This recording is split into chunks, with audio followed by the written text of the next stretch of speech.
Hello and welcome back friends in another very important video from unique life sciences. और इस video में हम बात करने वाले हैं सीएसआई नेट जून 2020 का। यहाँ पर हम कर रहे हैं लाइफ साइंसेज का पेपर सॉल्यूशन। तो लाइफ साइंसेज का जो हमें पता है दो शिफ्ट में पेपर लगा था, शिफ्ट 1 और शिफ्ट 2। शिफ्ट पेपर का कंप्लीट पेपर सॉल्यूशन हमने प्रीवियस वीडियोस में कर लिया है और यहाँ पर हम स्टार्टिंग करेंगे शिफ्ट 2 का पेपर सॉल्यूशन। तो यहाँ पर आज हम करेंगे शिफ्ट 2 का पेपर सॉल्यूशन और वीडियो के लास्ट में हम बात करेंगे कि इसका सीएसआई नेट जून 2020 का रिजल्ट कब आएगा और इसकी एक्सपेक्टेड कट ऑफ क्या रहेगी। तो यदि अभी तक आपने चैनल को सब्सक्राइब नहीं किया तो चैनल को सब्सक्राइब कर लीजिए, क्योंकि यदि आप सीएसआई नेट लाइफ साइंसेज से प्रिपरेशन कर रहे हैं तो ये चैनल आपके लिए बहुत ही ज़्यादा हेल्पफुल होने वाला है। तो वीडियो में आगे बढ़ते हैं और सबसे पहले देखते हैं आपका जो शिफ्ट 2 का लाइफ साइंसेज का पेपर था उसका क्वेश्चन लेते हैं सबसे पहले। तो सबसे पहले आपके सामने ये क्वेश्चन है, ये पेडिग्री एनालिसिस से है। तो पेडिग्री एनालिसिस से ये क्वेश्चन है जिसमें पूछ रहा है क्या, यहाँ पर the trade shown in the above pedigree is, यहाँ हमसे पूछ रहा है कि इसमें से ये जो पेडिग्री दे रखी है इसमें कौन सा ट्रेड को शोज कर रही है। 4 ऑप्शन दे रखे हैं। तो यहाँ पर देखो इसका एनालिसिस करते हैं हम कि देखो यहाँ पर मेल है और ये फीमेल है, मेल अफेक्टेड है, फीमेल अनअफेक्टेड है। दूसरी जनरेशन में देखते हैं यहाँ पर सारे मेल कैसे हैं, अफेक्टेड हैं, लेकिन फीमेल अनअफेक्टेड रही फिर तीसरी, यहाँ पर तीसरी जनरेशन में हम देखते हैं यहाँ पर मेल और फीमेल दोनों अफेक्टेड हैं। तो मेल और फीमेल बोथ अफेक्टेड हो गई, इसका मतलब है तो ये कैसी, ऑटोसोमल। ठीक है। अब बात करें यहाँ पर, देखो यहाँ पर तो इस मेल में ये भी अफेक्टेड नहीं है और ये भी अफेक्टेड नहीं है, फिर इनमें ट्रेड कैसे आए। तो इसका मतलब कैसा था, इनमें जो ट्रेड था वो कैसा था, रेसेसिव था। रेसेसिव यानी अप्रभावी था। तो यहाँ पर ये हेटेरोजाइगस कंडीशन में थे तब तो इनमें वो ट्रेड एक्सप्रेस नहीं हुआ, लेकिन जब ये होमोजाइगोटिक कंडीशन में आए नेक्स्ट जनरेशन में तो सभी में ये अफेक्ट शो करने लगे। तो इसका मतलब ये कैसा ट्रेट है, ऑटोसोमल रेसेसिव ट्रेट। इस प्रकार से इसका सॉल्यूशन होगा। नेक्स्ट हम बात करते हैं, नेक्स्ट क्वेश्चन है हमारे पास, a panel of 6 hybrid cell lines each containing a different subset of human chromosome was examined for the presence of gene product as shown below।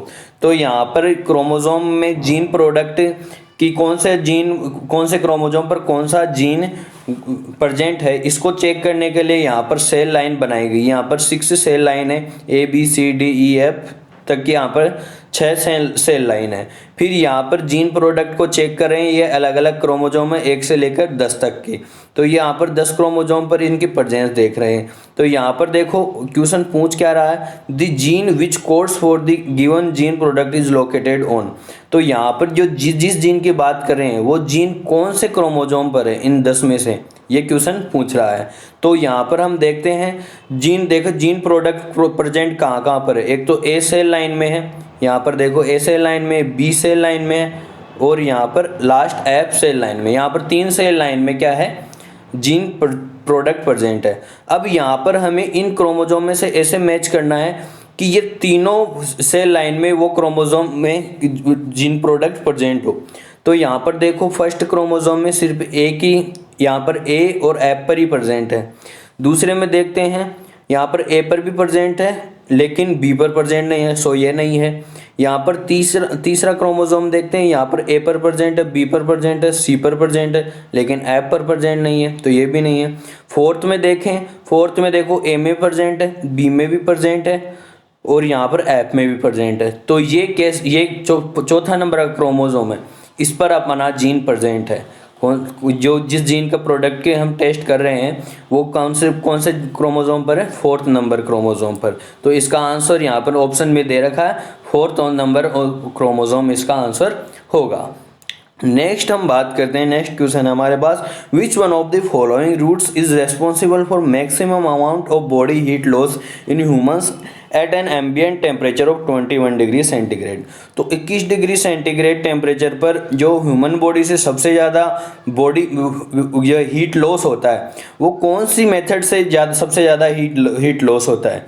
तो फर्स्ट मेथड दे रखी है रेडिएशन एंड कंडक्शन, दूसरी है respiration, urination and defecation and vaporisation of sweat, यानी विकिरणन के द्वारा या संचालन के द्वारा। जब हम किसी सरफेस के यानी हम अपनी बॉडी को किसी सरफेस से टच करें तो तब ज़्यादा होता है, या श्वसन के द्वारा ज़्यादा बॉडी हीट लॉस होता है, या मूत्रन के द्वारा या मलमूत्र त्याग के द्वारा होता है, या वेपराइजेशन ऑफ स्वेट पसीने के द्वारा उसका वाष्पीकरण होता है। तो कौन सी मेथड के द्वारा सबसे ज़्यादा होता है? इसमें सबसे ज़्यादा होता है रेडिएशन या कंडक्शन के द्वारा। क्योंकि जब भी आपको ये बताया भी जाता है, क्योंकि देखो हम बिस्तर में क्यों सोते हैं कि बिस्तर क्या करते हैं, एक इंसुलेशन का कार्य करते हैं। यदि हम बिना किसी बिस्तर के डायरेक्ट ज़मीन पर सो जाएंगे तो हमारी बॉडी का टेम्परेचर काफ़ी तेज़ी से लॉस होगा, बॉडी हीट काफ़ी तेज़ी से लॉस होगी और हमें हाइपोथर्मिया हो सकता है।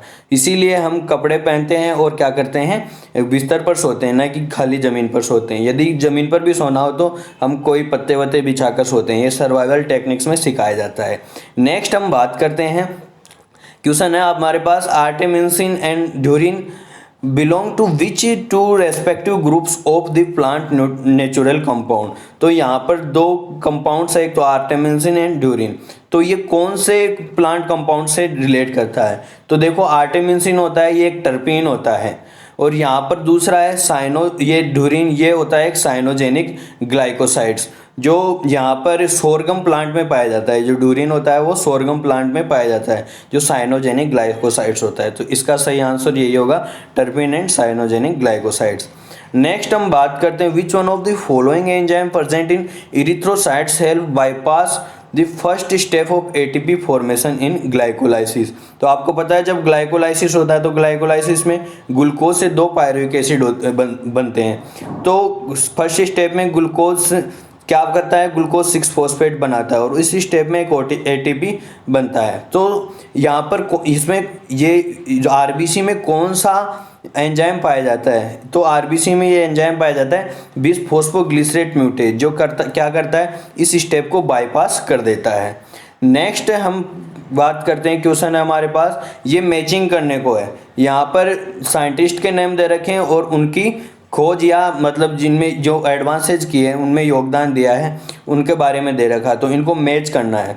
तो यहाँ पर देखो लाइनस पॉलिंग है, लाइनस पॉलिंग ने मॉडल ऑफ अल्फा हेलिक्स दिया था। अल्फा हेलिक्स जो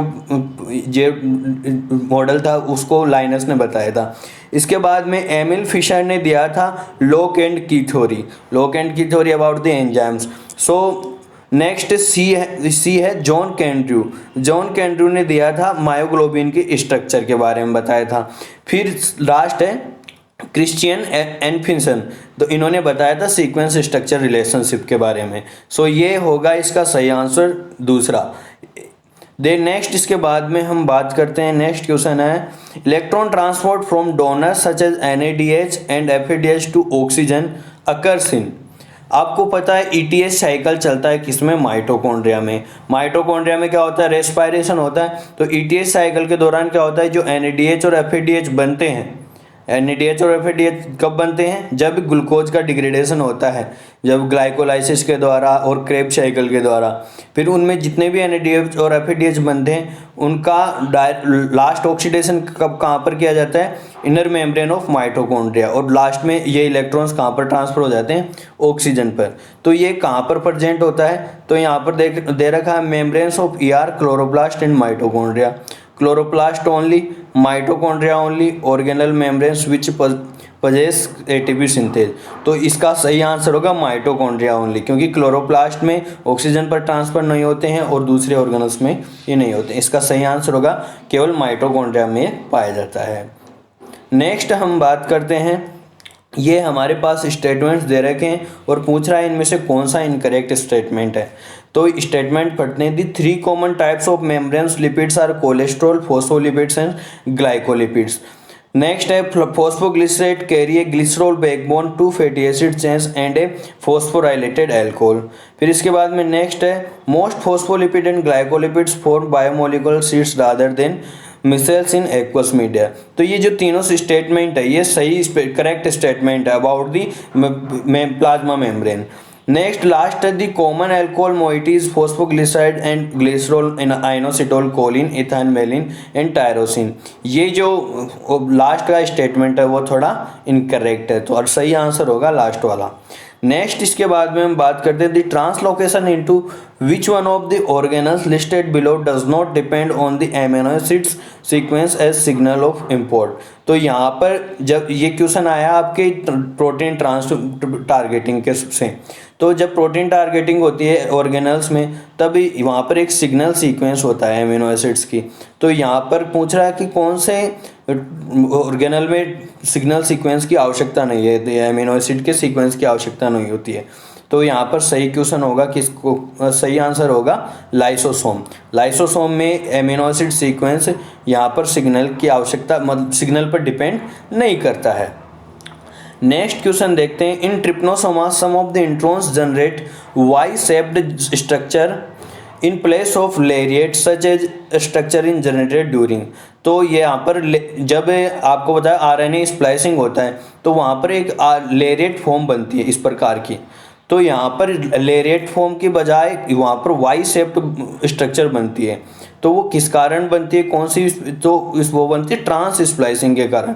जब ट्रांस स्प्लाइसिंग होती है तो इस प्रकार की स्ट्रक्चर बनती है। नेक्स्ट पढ़ते हैं, which one of the following ensures stable binding of RNA polymerase at the promoter site. इनमें से कौन सा जो which of the following ensure, इनमें से कौन ऑप्शन में दे रखा तो इसके कारण RNA polymerase at the promoter site. आपको पता है आरएनए पॉलीमरेज क्या करता है, ट्रांसक्रिप्शन का कार्य करता है। तो ट्रांसक्रिप्शन के दौरान जो प्रोमोटर साइट पर बाइंडिंग करता है तो कौन सा फैक्टर करता है, तो इसका सही आंसर है सिग्मा फैक्टर। नेक्स्ट इसके बाद में हम क्वेश्चन है हमारे पास, erythromycin as an inhibitor of protein synthesis is act by.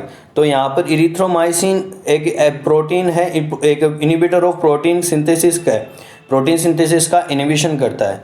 तो वो कैसे एक्ट करता है इसके बारे में 4 स्टेटमेंट दे रखे हैं। बाइंडिंग ऑफ 30S सब unit of bacterial ribosome thus inhibiting of amino acid टीआरएनएज।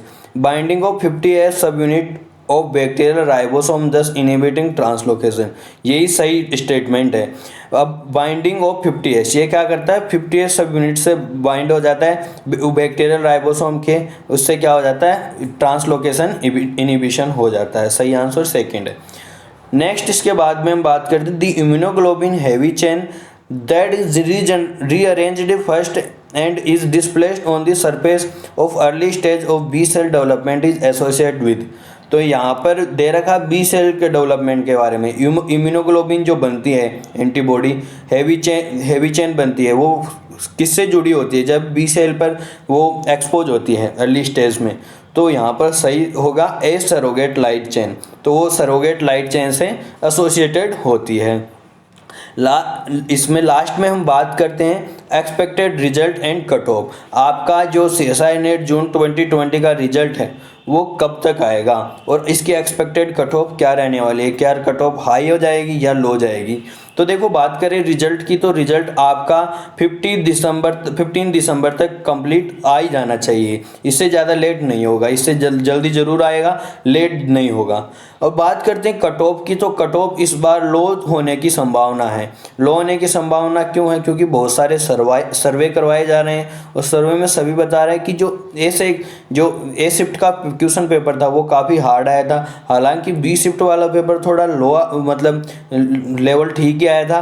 तो इस कारण हो सकता है थोड़ा कट ऑफ कम होने के चांसेज हैं, लेकिन कह नहीं सकते क्योंकि इस बार आपको पता है नॉर्मलाइजेशन होगा। नॉर्मलाइजेशन करके क्या किया जाता है, दोनों पेपर लेवल को सेम किया जाता है और उससे हो सकता है परसेंटाइल या तो बराबर रहे या कम हो। तो कम होने के ज़्यादा चांसेज है, बढ़ने के बहुत कम चांसेज हैं। सो आई होप ये वीडियो आपके लिए हेल्पफुल रहा होगा। यदि वीडियो अच्छा लगा तो वीडियो को लाइक कीजिए, यदि चैनल पर नए हैं तो चैनल को सब्सक्राइब कर लीजिए और अपने दोस्तों के साथ ज़्यादा से ज़्यादा शेयर कीजिए। तो मिलते हैं इसी प्रकार के नेक्स्ट वीडियो ट्यूटोरियल में, तब तक के लिए धन्यवाद। जय हिंद, बाय।